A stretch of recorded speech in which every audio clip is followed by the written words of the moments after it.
Your cat has been at their ear for 3 days now. That frantic back paw scratching, the head shaking, and when you finally get a proper look, there's dark, crumbly, coffee ground debris sitting down in the canal. That's ear mites, and I'm going to show you a remedy that costs about $3, sits in most bathroom cabinets already, and kills them without a single trip anywhere. 2 or 3 drops twice a day. That's the whole treatment. But there's one thing you need to check before that first drop goes in, and almost nobody online mentions it, and it's the difference between clearing this up in 3 weeks and doing permanent damage. That's the last thing I'll cover today. Hi everyone, I'm Leo Bennett, your neighborhood cat guy. Today, we're clearing out ear mites, the natural remedies that genuinely work, exactly how to dose them and for how long, how to clean those ears properly first so the treatment can actually reach the mites, why some people do all of this and get nowhere, and the one thing that decides whether any of it is safe. Let's get into it. Quick note before we start. This is one chapter of a much bigger conversation about what your cat is trying to tell you, and I've gathered all of it into a book called The Happy Cat Manual over at leobennettsecrets.com. If you want more happy years with your cat, go take a look. That's all. So let's start with the remedy, because that's what you came for. Oil. That's it. That's the whole secret. And here's why it works. Because the mechanism matters and it's genuinely satisfying. Ear mites are tiny arachnids living in the ear canal, and like everything alive, they need to breathe. Coat that canal in oil and you physically smother them. There's no chemistry involved and no resistance to develop. They simply cannot get air, and they die. It's about the most straightforward thing in cat care, and it's the reason a bottle from your bathroom cabinet can genuinely do this job. Now, which oil? You've got several options, and they're all cheap. Plain mineral oil works, and so does baby oil, which is mineral oil with a bit of vitamin E in it. And that vitamin E is a nice bonus because it's an antioxidant, and these ears are usually sore and inflamed. A bottle costs about $3 and will outlast the problem several times over. Coconut oil is another excellent option, with the added benefit that it's naturally antibacterial and anti-inflammatory, which helps with the secondary irritation you often get alongside mites. The one drawback is that coconut oil solidifies when it's cool, so in a cold house you're scooping out a jar of white paste, which is why a lot of people prefer MCT oil, which is derived from coconut oil but stays liquid at room temperature and draws up into a syringe beautifully. If you already keep a bottle of it in the kitchen, you've got everything you need. And then there's sweet almond oil, which is my favorite of the lot. It's completely natural, it's high in beneficial fatty acids, it's very high in vitamin E, most bottles come with a dropper built into the cap, and a $5 bottle will treat an awful lot of cats. It also smells pleasant, which is not nothing when you're doing this twice a day for 3 weeks. What you should not use is anything containing tea tree oil or essential oils. I know they get recommended constantly for exactly this, and I need you to hear me on it. Cats process those compounds very differently to us, and they are genuinely toxic to them. Plain, boring, single-ingredient oil is what you want. No blends, nothing scented, nothing with a long ingredient list on the back. If you can't say what's in it, don't put it in your cat. Now, the dose and the schedule. And the schedule is the part people get wrong, so pay attention here because this is what separates a cure from a cat who's still scratching in 6 weeks. 2 or 3 drops in each ear. Both ears, always, even if only one looks affected, because mites travel, and by the time one ear looks bad, the other is almost certainly colonized too. If you're using something with the dropper cap, that's easy. If you're using a bottle without one, draw it up into a small 1 milliliter syringe, which gives you far more control than tipping a bottle over a wriggling cat. Then the crucial bit. Twice a day for 7 days. Then stop completely for 7 days. Then twice a day again for another 7 days. 3 weeks total, 14 days of actual treatment with a gap in the middle. And here's why that specific pattern, because if you understand it, you'll never be tempted to shortcut it. Oil smothers the living mites, but it does very little to the eggs. Those eggs are sitting in that canal waiting to hatch, and they hatch on their own schedule over a period of days. So you kill the adults in week 1, you wait through week 2 while the eggs hatch out into a new generation of larvae, and then you kill that generation in week 3 before they mature and lay again. Miss that second week of treatment and you've simply reset the whole infestation. That's the single most common reason people tell me the oil didn't work. They treated for a week, the scratching stopped, they declared victory, and 10 days later, they were back where they started. So, how do you actually get it in there? Position matters.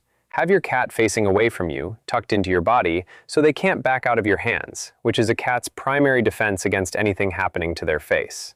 Gently take the ear flap and lift it slightly upward, which straightens the canal and gives you a clear path down. Put your 2 or 3 drops in.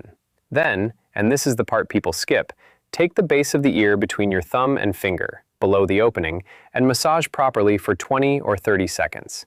You should hear a squelching sound. That noise means the oil is moving down into the canal and coating everything in there. And if you're not hearing it, the oil is sitting at the top doing nothing. Then let go and let your cat shake their head, because they're going to anyway, and the shaking does a surprising amount of the distribution for you. Put a towel down and don't wear anything you care about. And if some ends up on their fur and they groom it off later, that's completely fine. These are food-grade oils, and a licked paw is not a problem. Now, cleaning. Because there's an important sequence here that makes an enormous difference. If your cat's ears are packed with that dark, crumbly debris, and with a proper mite infestation, they usually are, then that debris is physically shielding the mites from your treatment. You're pouring oil onto a wall of gunk while the mites sit comfortably behind it. So you clean first, then you treat. Same order every single time. The good news is that oil is excellent for this too. Put a few drops in, massage the base of the ear well to break up the debris and soften it, let your cat shake, and then wipe out what's come up. And here's the rule that matters more than anything else in this section. Only wipe what you can see. The outer ear and the very top of the canal, no more. Never push a cotton bud down into the canal. It does 2 things and both are bad. It packs the debris deeper rather than removing it, and it puts a hard object next to an eardrum, which is a structure you absolutely do not want to touch. If it's out of sight, it's out of bounds. Use a cotton ball or a soft cloth on the visible parts, and let the oil and the head shaking do the work on the rest. Badly clogged ears might take several rounds over several days before you're getting clean cotton back, and that's normal. Don't try to do it all in one heroic session, because a cat who finds the first clean traumatic will fight you for the next 20. Right. Now let's talk about why this sometimes doesn't work, because a portion of you are going to do everything I've just described perfectly and get nowhere. And I want you to know why, rather than assuming you failed. The reason is simple. It might not be mites. Dark debris and frantic scratching is the classic mite picture, but it's also the picture for a yeast infection, a bacterial infection, and an allergic ear, and you cannot reliably tell them apart by looking. This is worth knowing because oil helps mites and does nothing for the others. Worse, oil in an ear with a yeast infection makes a warm, moist, oily canal, which is precisely the environment yeast likes best. So if you've done a full 3-week cycle properly and the scratching hasn't shifted, stop guessing. A vet can put a swab of that debris under a microscope and tell you exactly what's living in there in about 5 minutes. Then you know whether to keep going or change course entirely. Here's how you can improve your odds of a correct guess in the meantime. Mites are far more common in kittens, in recent rescues, in strays, and in cats who've come from crowded environments like shelters or multi-cat homes. They're much less common in a settled adult indoor cat who's lived alone in your house for 6 years. So if your cat is in that second category and the ears are suddenly a mess, mites are a less likely explanation, and something else probably deserves the credit. The discharge itself gives you a hint too. Mite debris tends to be dark, dry, and crumbly, like coffee grounds. A yeasty ear often has more brown, moist, waxy discharge and a distinctly sweet, unpleasant smell. That's a hint, not a diagnosis, but it's worth having in the back of your mind before you commit to 3 weeks of treatment. And here's something that genuinely matters and gets overlooked constantly. Ear mites are contagious. That's what sets them apart from almost every other ear problem. Most ear infections are not transmissible at all, so you don't need to worry about separating cats for those.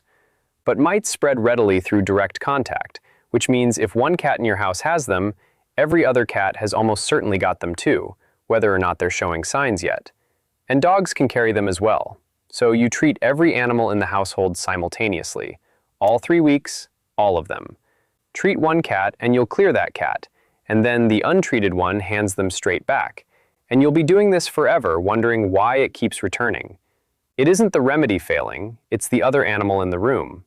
Now, if this is a recurring problem, if your cat's ears have been bad on and off for a year or more, then something else is going on underneath, and mites almost certainly aren't the whole story.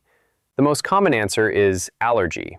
Environmental allergies and food sensitivities in cats very often show up as itchy, inflamed skin, and the ears, face, neck, and head are among the most common places it appears.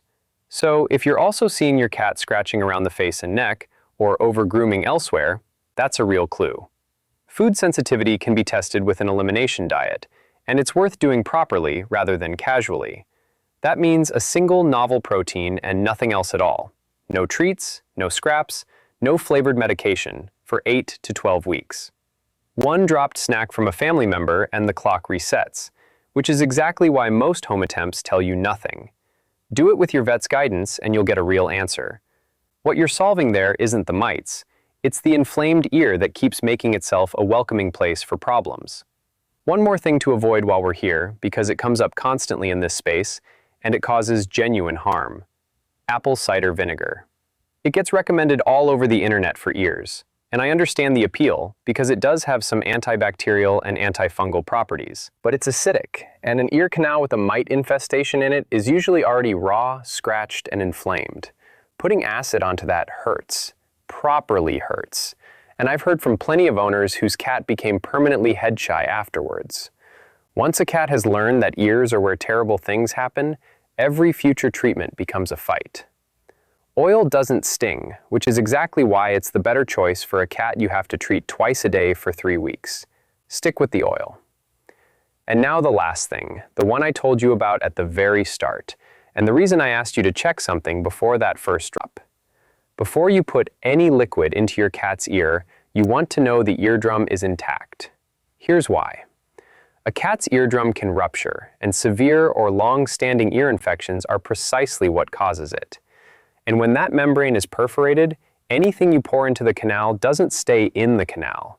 It passes straight through into the middle and inner ear, where nothing belongs. That can cause severe pain, permanent hearing loss, and damage to the balance system, which shows up as a persistent head tilt, stumbling, circling, or flickering eyes. And this applies to gentle, harmless-sounding things too. Oil is completely safe against an intact eardrum, and it is not something you want on the wrong side of a ruptured one. The part that catches people out is that you cannot see this yourself. Not with a torch, not with a phone light, not by peering in from the outside. It takes an otoscope and someone who knows what they're looking at, and the look itself takes about a minute. And here's the thing that makes it worth doing. That same 1-minute appointment gets you the swab as well. You'll walk out knowing exactly what's in that ear, whether it's actually mites, and whether the drum is intact. And then you can go home and run the entire oil protocol I've just given you for $3, knowing for certain that it's the right treatment and that it's safe. That's a much better position than guessing. So there's one signal worth knowing that should send you straight in rather than starting treatment at home. If your cat has a head tilt that doesn't go away, if they seem unsteady on their feet, if they're circling, or if they're crying out in pain or making the ear bleed, that's beyond the outer ear and it needs seeing now. Don't put anything in those ears. So let me pull this together. For confirmed ear mites, plain oil genuinely works, and sweet almond oil, coconut, MCT, mineral, or baby oil are all good options. 2 or 3 drops in both ears, twice a day, 7 days on, 7 days off, 7 days on. And it's that middle week that catches the hatching eggs. Massage the base of the ear until you hear it squelch, or the oil never gets where it needs to go. Clean the debris out first so the treatment can actually reach the mites, and never put a cotton bud down the canal. Treat every animal in the house at the same time because mites move between them. No essential oils, no vinegar. And get the eardrum checked before you start because that 1 minute is what makes everything else safe. That's a $3 bottle and 3 weeks of consistency against something that's genuinely tormenting your cat right now. It's one of the few problems in cat care where the cheap answer is also a good answer. So tell me in the comments, which oil did you use and did it work for you? And if you've been fighting recurring ear problems for months, say so, because I suspect a lot of you have been treating for 1 week instead of 3.